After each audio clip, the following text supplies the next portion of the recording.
Hey Jenna, how you doing? I'm doing well, Sean. How are you?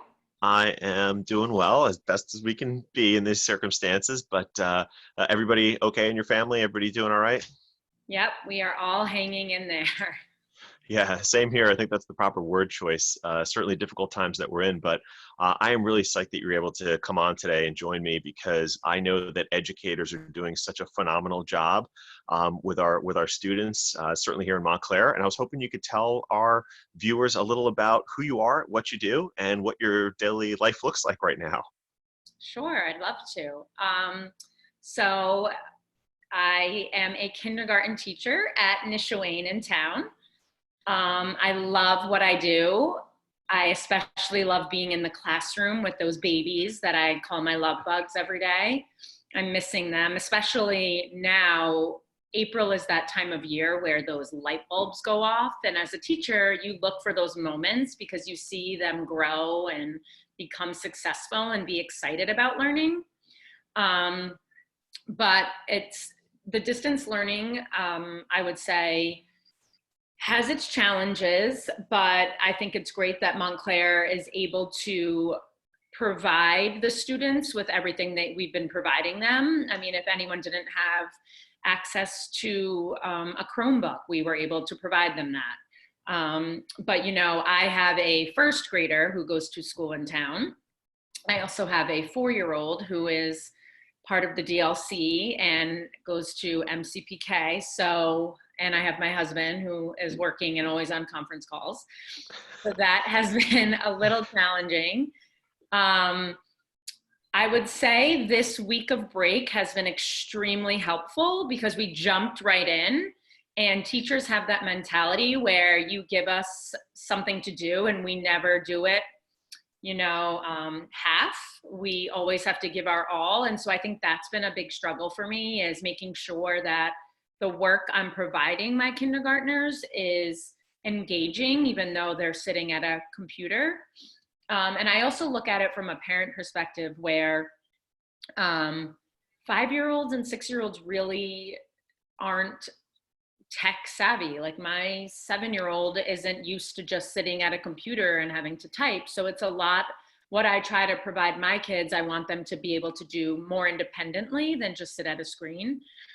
But a day in my life is, we wake up, I have coffee, because if I don't have coffee, it's not going to be a great day. Well, some things don't change, right? You gotta stick with the routine of the Yeah. coffee, no question. Mhm. Typically, my kids and I get dressed. I don't typically put on makeup at this point, but we get dressed so that it's a normal routine. Um, and then my 4-year-old usually has a Zoom meeting with her class, and I get on my Google Classroom and make sure that everything's up and ready for the day. And my first grader sits next to me and she gets on her computer, and I kind of go back and forth, going to my 4-year-old, to my Google Classroom, and to my daughter Scarlett's classroom. And it can be challenging. And I want parents to know that you're not in this alone. Just because I'm an educator doesn't mean that it's easier for me, because as an educator, it's really hard to teach my own child. They push back with me, and I have expectations for them that I want them to do things specifically in specific ways. But I am really trying to just embrace that I'm home with them, and we're not going to get this time back. And I know years from now, I'm going to wish my kids were next to me when they're not. And Right. I try not to push. I have changed, where in the beginning I was giving a lot of breaks to my kids, but I found it was hard for them to come back and do work. So now I tell my first grader, you need to do your work. You can sit with me, I'll help you, but you are not allowed to go do other activities until we're done. And I find that has made her more successful because she's looking forward to doing what she wants. Well, But maybe some useful tips in there for of course our parents who are listening because like you said, everybody's trying to figure this out. yeah, Certainly my wife is middle school language arts, so watching her, she's trying to Zoom with her class as well, and then we've got the 2-year-old running around Yeah. around who, wants to be in the shot on occasion and say hi to the class. So, trying to manage all that from your perspective is difficult, but just for parents to understand that structure, I think that starts with a lot Yeah. of what you're talking about is simple.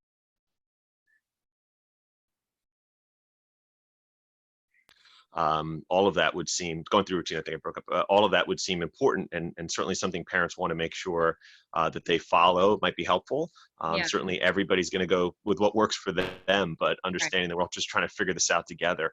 What's it been like in terms of, I know, talking with a lot of, fellow educators throughout the state, Yeah. different districts doing it in different ways in terms of the content.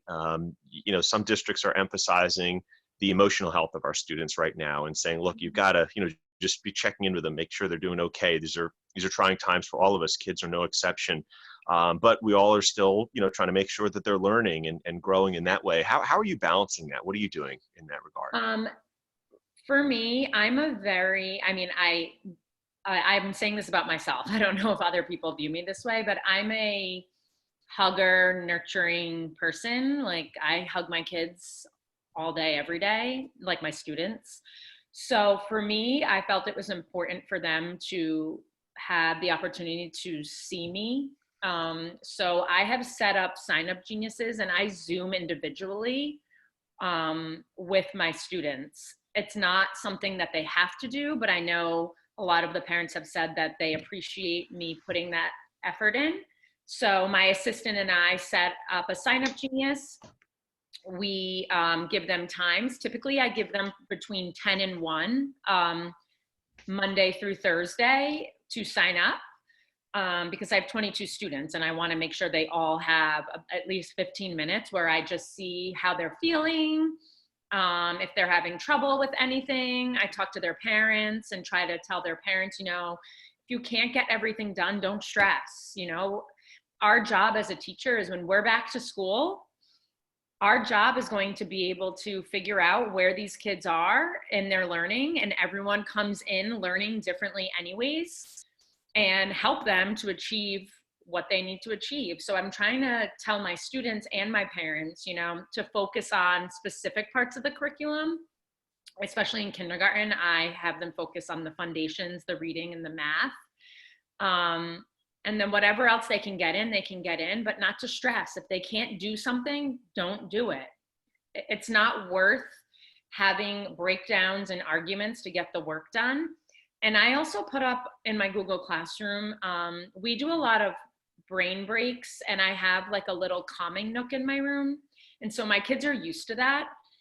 So I put up for the parents some of the resources that we use in the classroom. Like, we do hot chocolate breathing. So I made sure to post that so the kids and the parents would have that resource, or rainbow breathing that I do with the kids. So if they are feeling a sense, like sometimes I'm feeling a sense of overwhelm, I'm overwhelmed, even in the classroom, and I'll say, everyone stop, Mrs. Sier needs hot chocolate breathing, so everyone get your hot chocolate out, because we're doing it. So trying to give them those resources.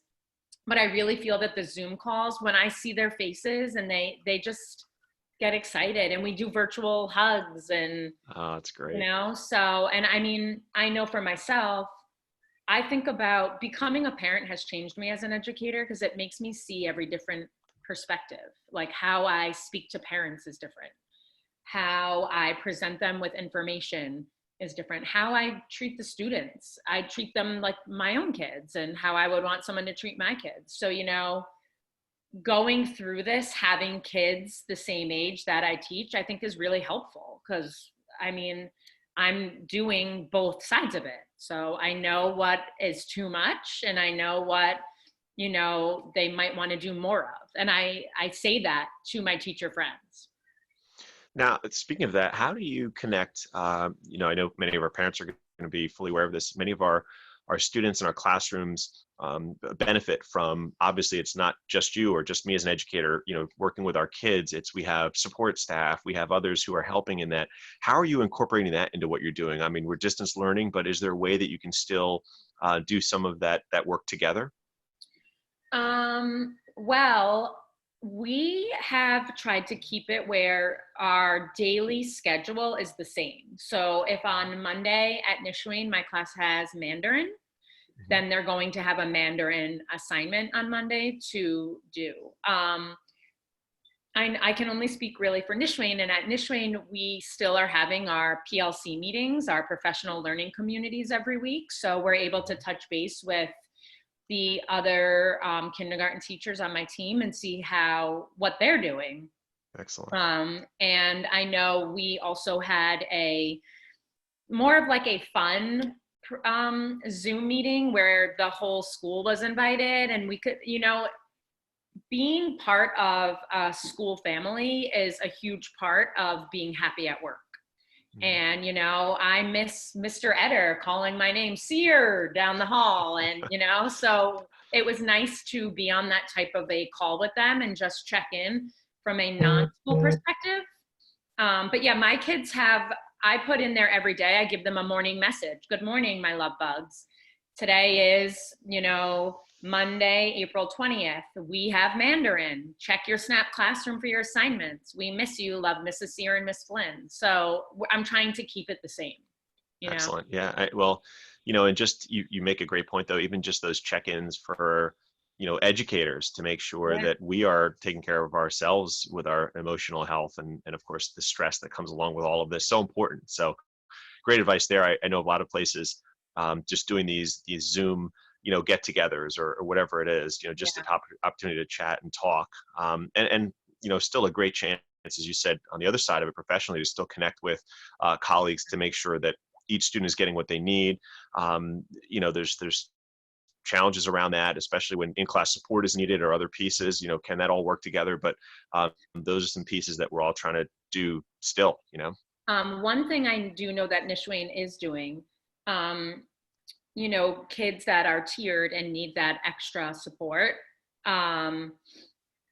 they are still getting that. They're getting 15-minute individual Zooms daily based on our data. So, I think that Nishuane's doing a great job with that, providing the students, even from a distance, that 15-minute, whether it's a drill of letter sounds or sight words, at least they're getting a face-to-face every single day. That's great. Yeah. And now, I'm certainly hearing of a lot of pretty creative ways that educators throughout the state, and I'm sure it's happening here in Montclair, are still trying to find that way. You talked about it with Zooming and connecting with them and their parents. But, I know others, I saw a distance parade that happened in another district where they were, just going by students' houses. We hear of, coaches checking in with their kids, dropping something off at the house. Have you heard anything with your colleagues, or have you been able to do anything that's been able to kind of connect you with some of those kids in a different way? Yeah. This week I took the time to send each of my students mail because I thought it would be special for them to get something in the mail that was for them and that they could look at and keep next to their bed or whatever, and just letting them know how much I do miss them. And I made sure to put special qualities for each of them that I miss so much, whether it's their bright smile or their dance moves doing a go noodle. And, I try to do where I go to the student's house from a distance. My assistant and I plan up together and we go and contact the parent and do a happy birthday. We roll up with the car, windows down, blaring a happy birthday song, and just get out and from a distance wish them a happy birthday. And I know they appreciate that. And I also do a lot of videos and like a minion onesie of me teaching specific things so that they can still see the silliness of me and feel like they are back in the classroom, because every teacher teaches a specific way. And so I know, at least for me, my first graders, like, we don't do it that way. And so I'm sure the parents are getting that too. So now they can see me doing the teaching.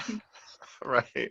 One thing is for certain, I see even the 2-year-old, that attitude comes through pretty quickly. So you better get it right. Yeah. Right. Oh, yeah. Oh, man. Well, listen, it's awesome to hear the great things that you're doing. So I know you don't hear it enough. I want to say thank you. That is you're making such a difference. And I know that so many of your colleagues are as well. So I wanted to say that. Any parting words you'd share with parents or fellow educators as we sign off? I would just say to everyone that, the kids can feel how we're feeling and they go off of that, and you have to be good for you and for them. So, take that time to play a game with them every day, and take that time to just snuggle and enjoy the time with them, because we're all feeling the same way, and we're all going to eventually be back to school, and the teachers will handle it. That's our job. We will make sure that those kids are where they need to be. Well, couldn't have said it better. So thank you so much. Thanks again for all you do. And thanks for spending a few minutes with me and everyone today. So thank you. Of course. Thanks. Stay safe and well. You also.